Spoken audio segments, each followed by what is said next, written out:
End gold buyers, మీ కష్టాల్లో నమ్మకమైన మీ ఆత్మీయ నేస్తం.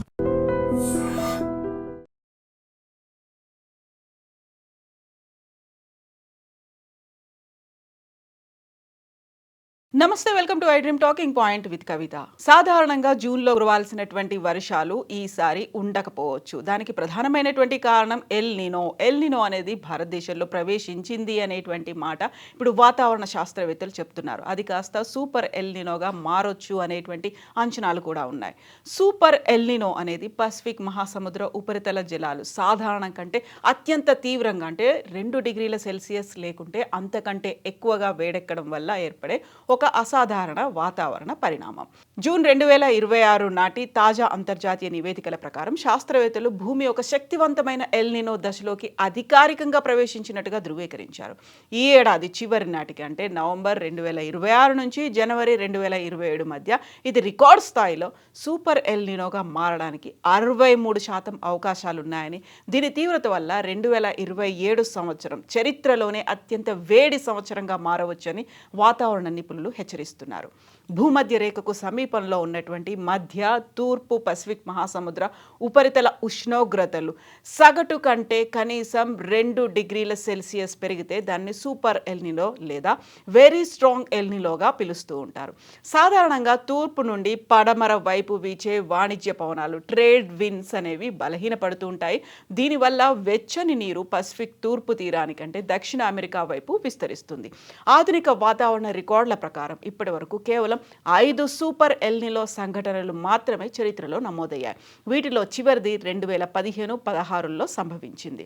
ఇక ఎల్ నినో ప్రభావం వల్ల భారతదేశంలో నైరుతి ఋతుపవనాలు బలహీనపడతాయి. దీనివల్ల దేశవ్యాప్తంగా వర్షపాతం గణనీయంగా తగ్గిపోతుంది. వాస్తవానికి 2026 జూన్లో సముద్ర ఉపరితల ఉష్ణోగ్రతలు ఈ పరిమితిని దాటేశాయని ఇండియన్ మెట్రలాజికల్ డిపార్ట్మెంట్ తన బులెటిన్లో పేర్కొంది. ఈ వాతావరణ మార్పును కొలిచే నీనో 3.4 ఇండెక్స్ 3 నెలల సగటు ఉష్ణోగ్రత 0.05 సెంటీగ్రేడ్స్ కంటే పైకి రికార్డ్ అయిందని తెలిపింది. ఇది ఎల్ నినో ప్రారంభానికి సంకేతమని స్పష్టం చేస్తోంది. అంతేకాదు సముద్ర పైభాగంలోనే కాకుండా లోపలి పొరల్లోనూ ఉష్ణోగ్రతలు ఎక్కువగా ఉన్నాయని, రానున్న నెలల్లో ఈ వేడి నీరు పైకి వచ్చి ఎల్ నినోను మరింత బలోపేతం చేస్తుందని ఐఎండీ గుర్తించింది. ఇంతకీ భారత్పై ఈ ఎల్ నినో ప్రభావం ఎంత మేరకు ఉండే అవకాశం ఉంది? ఎల్ నినో అనేది పసిఫిక్ మహాసముద్రంలో వేడి పెరగడం వల్లే వచ్చే ఒక సహజమైనటువంటి వాతావరణ మార్పు. భారతదేశానికి సంబంధించి చూసుకుంటే 2000 సంవత్సరం తర్వాత, అంటే 2002, 2009, 2015, 2023లో ఎల్ నినో తరహా వాతావరణ మార్పులు వచ్చాయి. సాధారణంగా ఈ ఎల్ నినో సమయంలో దేశంలో ఋతుపవనాలు బలహీనపడుతుంటాయి, తక్కువగా వర్షాలు నమోదవుతూ ఉంటాయి, ఎక్కువ ఉష్ణోగ్రతలు అనేవి వస్తూ ఉంటాయి. వర్షాలు లేకుండా పొడి వాతావరణం ఏర్పడడం లాంటివి జరుగుతుంటాయి. మరీ ముఖ్యంగా కొన్ని సంవత్సరాల పాటు కరువు వచ్చే ప్రమాదం కూడా ఉంటుంది. దీనివల్ల తీవ్రమైనటువంటి వాతావరణ మార్పులు చోటు చేసుకుంటాయి. ఆస్ట్రేలియా, ఇండోనేషియా, దక్షిణాసియాలోని దేశాల్లో కరువులు, కార్చిచ్చులు అంటే వైల్డ్ ఫైర్స్ కూడా సంభవిస్తాయి. అదే సమయంలో అమెరికా, దక్షిణ అమెరికాలో ఉన్నటువంటి కొన్ని ప్రాంతాల్లో భారీ వర్షాలు, వరదలు కూడా ముంచెత్తుతుంటాయి. దీనివల్ల ఋతుపవనాలు ఆలస్యమవుతాయి. తక్కువ వర్షపాతం కారణంగా పంటల దిగుబడి తగ్గి రైతులు నష్టపోయే ప్రమాదం ఉంటుంది. మరీ ముఖ్యంగా వరి, మొక్కజొన్న అంటే వర్ష ఆధారిత, వాటర్ ఎక్కువగా యూస్ చేసుకునేటువంటి ప్రధాన పంటల ఉత్పత్తి తగ్గడం వల్ల మార్కెట్లో నిత్యావసర వస్తువుల ధరలు పెరుగుతాయి. ఆహార భద్రతకు ముప్పు వాటిల్లుతుందని శాస్త్రవేత్తలు హెచ్చరిస్తున్నారు. ఈ ఏడాది ప్రపంచ దేశాల్ని కలవరపెడుతున్నటువంటి ఎల్ నినో పరిస్థితులు పసిఫిక్ మహాసముద్రంలో ప్రారంభమైనట్టుగా America National Oceanic and Atmospheric Administration announce చేసింది. ఇవి త్వరలో అత్యంత తీవ్ర స్థాయికి చేరుకునే అవకాశం ఉందని శాస్త్రవేత్తలు హెచ్చరిస్తున్నారు. ఈసారి వస్తున్నటువంటి ఎల్ నినో శతాబ్దంలోనే అత్యంత బలమైందిగా ఉంటుందని, దీన్ని సూపర్ ఎల్ నినోగా పిలుస్తున్నామని వాళ్ళు చెప్తున్నారు.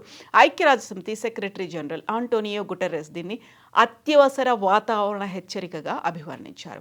ఇక అత్యంత వేడి సంవత్సరంగా 2027 ఉండబోతోంది. ఎల్ నినో అనేది భూమధ్యరేఖ సమీపంలో పసిఫిక్ మహాసముద్ర ఉపరితల జలాలు అసాధారణంగా వేడెక్కడం వల్ల జరిగేటువంటి పరిణామం. ఇది ప్రపంచవ్యాప్తంగా వర్షపాతాన్ని, ఉష్ణోగ్రతలను తీవ్రంగా ప్రభావితం చేస్తుంది. 2026, 27 శీతాకాలంలో దీని ప్రభావం ఉత్తరార్ధగోళంపై ఎక్కువగా ఉండే అవకాశం ఉంది. ఈ వాతావరణ మార్పు వల్ల 2027 ప్రపంచంలోనే అత్యంత వేడి సంవత్సరంగా నమోదు కావచ్చని శాస్త్రవేత్తలు అంచనా వేస్తున్నారు. దీని ప్రభావంతో వాతావరణంలో అనిశ్చితి పెరిగి ప్రపంచవ్యాప్తంగా ఆహార సరఫరాకు ఆటంకం కలిగే ప్రమాదం ఉంది. ఇక ఎల్నినో ప్రాంతాన్ని బట్టి కూడా ప్రభావాన్ని చూపించబోతోంది. ప్రతి ఎల్నినో ఒకేలా ఉండదు. ప్రతి ఒక్కటి దాని స్వంత ముద్రను వాతావరణంపై వదులుతుందని శాస్త్రవేత్తలు వెల్లడిస్తున్నారు. అలాగే అడ్వాన్స్డ్ మానిటరింగ్ వ్యవస్థల ద్వారా వాతావరణ మార్పులను అంచనా వేయడం సాధ్యమని వారు అంటున్నారు. అధునాతన పర్యవేక్షణ, ఎల్నినో నమూనాలపై మెరుగైన అవగాహన ప్రజలను భాగస్వాములను చేస్తూ రాబోయే పరిణామాలకు సిద్ధం చేసేందుకు సహాయపడుతుందని వారు అంటున్నారు. ఎల్నినో ప్రభావం ప్రాంతాలను బట్టి మారుతూ ఉంటుంది. ఇది అట్లాంటిక్ ప్రాంతంలో హరికేన్ల తీవ్రతను తగ్గిస్తుంటే పసిఫిక్ ప్రాంతంలో ముప్పును పెంచే అవకాశం ఉంది. హవాయి వంటి దీవులకు అప్రమత్తత అవసరం. అమెరికాలో శీతాకాలంపై దీని ప్రభావం ఎక్కువగా ఉంటుంది. దక్షిణ అమెరికాలోని కొన్ని ప్రాంతాల్లో భారీ వర్షాలు, వరదలు వచ్చే అవకాశం ఉంది. ఆఫ్రికాలో కరువు, వరదల మిశ్రమ ప్రభావం ఉండొచ్చని వారు హెచ్చరిస్తున్నారు. ఇక భారత్పై ప్రభావం ఉంటుంది. ఆహార భద్రతకు సంబంధించి బోల్డ్ అని అనుమానాలు కూడా వ్యక్తమవుతున్నాయి. ఈ ఎల్నినో కారణంగా తలెత్తే వాతావరణ మార్పులు ప్రపంచ ఆహార సరఫరాను దెబ్బతీసే అవకాశం ఉందని అంచనా వేస్తున్నారు శాస్త్రవేత్తలు. ముఖ్యంగా మొక్కజొన్న, వరి పంటలు దెబ్బతినే ప్రమాదం ఉందని నిపుణులు హెచ్చరిస్తున్నారు. ఇది భారత్, ఇండోనేషియా, బ్రెజిల్పై ఎక్కువగా ప్రభావం చూపుతుందని అంచనా. భారత్లో ఎల్నినో కారణంగా వేడి గాలులు తీవ్రమయ్యే అవకాశం ఉంది. గతంలో 2015-16 నాటి సూపర్ ఎల్నినో సమయంలో దేశంలో సగటు వర్షపాతంలో కేవలం 86% మాత్రమే నమోదైంది. కేవలం ఎల్నినో మాత్రమే కాకుండా ఇతర వాతావరణ కారకాలు కూడా దేశీయ ఋతుపవనాలను ప్రభావితం చేస్తాయని పరిశోధకులు పేర్కొంటున్నారు. ఒక రకంగా ఇది అతివృష్టి, అనావృష్టి రూపంలో ఎల్నినో చూపించే అవకాశం ఉంది. ప్రపంచవ్యాప్తంగా కూడా ఒకవైపు విపరీతమైనటువంటి వర్షాలు పడితే ఇంకొక వైపు అసలు వర్షపాతం అనేది నమోదు కాదు. అందులో కూడా కేవలం 60% మాత్రమే మన దగ్గర వర్షపాతం నమోదయ్యే అవకాశం ఉందని శాస్త్రవేత్తలు అయితే హెచ్చరిస్తున్నారు. ఈ నేపథ్యంలోనే ఆహార భద్రత, అందులోనూ వర్ష ఆధారితంగా వాటర్ని ఎక్కువగా యూజ్ చేసుకునేటువంటి పంటలను పండించకుండా ఉంటే బెటర్ అనేటువంటి ఒక సూచనను కూడా రైతులకు అందజేస్తున్నారు. అందులోనూ వరి ఎక్కువగా వాటర్ని యూజ్ చేసుకుంటుంది కాబట్టి దాన్ని అవాయిడ్ చేస్తూ ఆల్టర్నేట్ పంటల వైపు వెళ్లాల్సిన అవసరం ఉంది అనేటువంటి మాట.